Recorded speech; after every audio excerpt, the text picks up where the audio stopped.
ఓం శ్రీ గురుభ్యో నమః. హరి ఓం. శ్రీరామ రామ రామేతి రమే రామే మనోరమే సహస్రనామ తత్తుల్యం రామనామ వరాననే. అందరికీ నమస్కారం.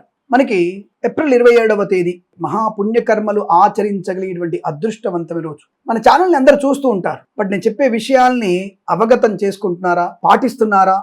ఒకళ్ళు పాటించిన పుణ్యఫలం మనకి ప్రాప్తిస్తుంది. కాబట్టి మీరందరూ కూడా మనం చెప్పేటువంటి వీడియోలన్నీ కూడా పూర్తిగా చూసే ప్రయత్నం చేయాలి.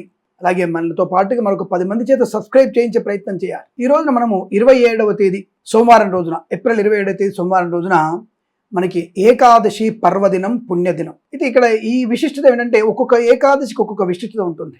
ఈ రోజున మనకి మోహిని ఏకాదశి, 27వ తేదీ మోహిని ఏకాదశి. అంటే చాలామంది మోహిని అవతారం జరిగినటువంటి అనేక సంఘటనలు ఉన్నాయి. మనకి భస్మాసురుడి నాశనాన్ని కొని తెచ్చుకోవడం, అలాగే రాహుకేతుల యొక్క పూజా విధానాలు.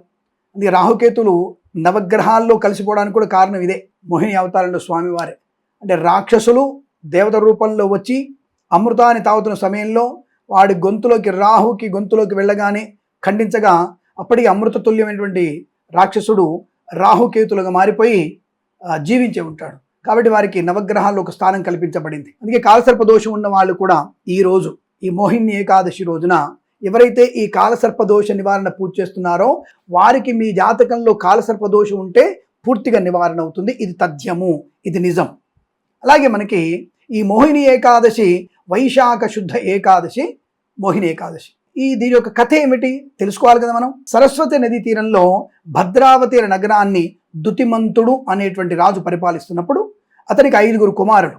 వారిలో చిన్నవాడైనటువంటి దృష్టబుద్ధి అనే మహాపాపి దురలవాట్లకు బానిసై తండ్రి ఆస్తిని మొత్తం కూడా ఖర్చు చేస్తాడు. అంటే ఒక రకంగా తగలేస్తాడు. తండ్రి అతడిని ఇంటి నుండి వెలగొడతాడు. అడవిలో ఆకలితో అలమటిస్తున్న దృష్టబుద్ధికి ఒక రోజున కౌండిన్య మహర్షి దర్శనమిస్తాడు. ఆ అడవిలో వెళ్తూ కౌండిన్య మహర్షి కనబడతాడు.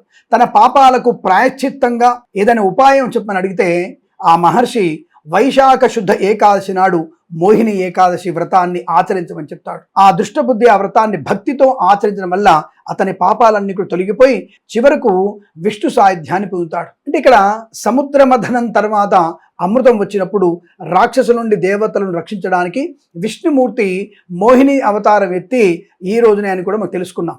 అందుకే దీని పేరు మోహిని ఏకాదశి అని చెప్తారు. ఈ యొక్క మోహిని ఏకాదశి రూపంలో ఈ దుర్మార్గుని ఎలాగైనా సరే దుష్టులని సంహరించాలి. అది భగవంతుని యొక్క రక్షణ, భగవంతుని యొక్క శిష్ట రక్షణ, దుష్ట శిక్షణ. కాబట్టి ఆయన మోహిని అవతారం ఎత్తి ఈ యొక్క రాక్షసులని మోహితుల్ని చేసి వారు కాకుండా దేవతలకు మాత్రమే అమృతాన్ని పంచినటువంటి మహాశుభమైనటువంటి సమయ సందర్భం. రాక్షసులు సంహరించబడేట్టుగా, అలాగే శిష్టులు అంటే దేవతలందరూ కూడా చిరంజీవులైనట్టుగా ఆ స్వామివారు తయారు చేస్తారు. కాబట్టి ఇక్కడ దుష్ట శిక్షణ, శిష్ట రక్షణ జరుగుతోంది. కాబట్టి అటువంటి మోహిని ఏకాదశి రోజున విష్ణుమూర్తిని మనము మోహిని రూపంలో మనం పూజించాలి.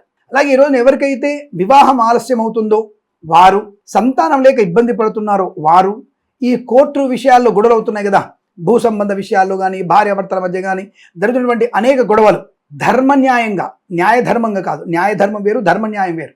ధర్మన్యాయపరంగా మనకి అనుకూలవంతమైనటువంటి శుభ ఫలితాలు పొందాలనుకుంటే ఈ మోహిని అవతారంలో సాక్షాత్తుగా ఆ విష్ణుమూర్తిని మనం పూజ చేసుకోవాలి, స్మరణ చేయాలి. అలా చేయడం వల్ల ఎలాగైతే దేవతలు రక్షించబడ్డారో దుష్టుల నుంచి, అటువంటి దుష్ట రాక్షసుల సంహారం కలగడానికి మోహిని అవతారంలో స్వామివారు చేసినటువంటి ఆ యొక్క కార్యక్రమాన్ని మనం స్మరణ చేసుకోవడం, విష్ణుమూర్తి అష్టోత్తరాన్ని చదువుకోవడం వల్ల అద్భుతమైనటువంటి ప్రయోజనాన్ని పొందుకునే అవకాశం ఉంటుంది.